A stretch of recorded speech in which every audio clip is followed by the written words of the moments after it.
Whether you're a family man taking your kids on vacation and setting up your tent late at night, or maybe you have an overlanding build that's absolutely wicked, if you're around your vehicle at nighttime and you're working around it, you need some type of scene light, and that's where this comes in. This is the Morimoto 4Banger, arguably the brightest off-road pod light in the world, and they just came out with a flood beam pattern. I'm gonna install it on my truck right here. I do use this truck all the time at nighttime, and it's very helpful to have scene lights. Currently, I've got the wide beam pattern from Morimoto. I'm excited to see what this looks like, so follow me, let's get it installed real quick. Now I'm gonna install these on the top of this rack here. I think that's usually the best because then it can shoot down a little bit with the flood beam pattern. Wanted to show you really quick, this is the 1Banger. We're not talking about it, but I wanted to show you guys because it's a real versatile off-road pod light.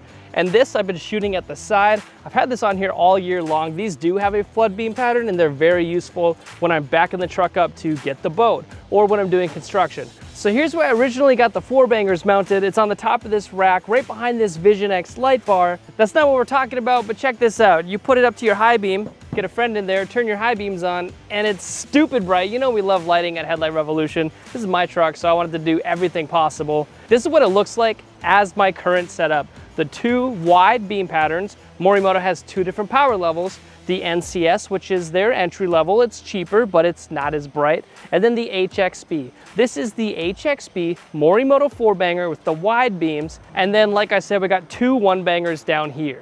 I'm gonna unplug the two 1Bangers really quick now, and then I'm going to unplug this one. I'm just gonna show you from one 4Banger what the beam pattern looks like. I just wanna see how much area the flood beam pattern really produces. So first off, this is what the wide beam pattern looks like. This is what I've been running and it's been very useful. However, it's not very tall. If you didn't know, Morimoto has 4 different beam patterns. They've got a spot.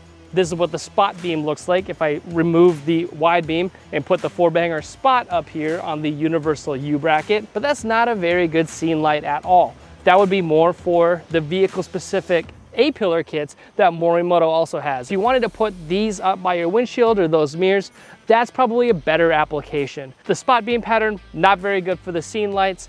They also have a combo beam pattern and it looks like this. In my opinion, it's one of the best looking combo beam patterns. However, it is not a good scene light at all as well. This one I would definitely recommend putting on those A-pillar kits. That would actually be the most ideal scenario because you still have those hot spots in the center, but then you got a little bit of fill on each side. And lastly, the floodlight.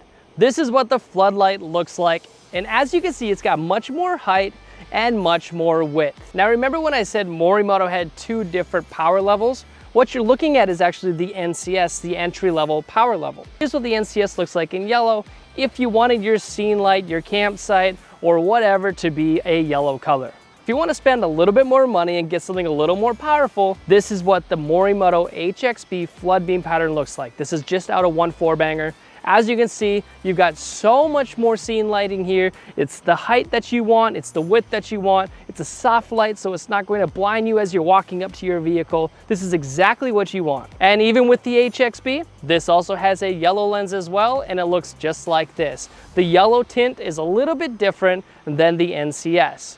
Now obviously, if you're gonna put off-road pod lights on your vehicle, you also need good wiring. The last thing you wanna do is cheap out on your wiring. Morimoto makes a really good relay harness that's super easy to install. It's got a relay mounted with zip ties if you want to, positive and negative battery terminal, and then you've got the switch. Now the switch can get ran through the firewall and put something like this.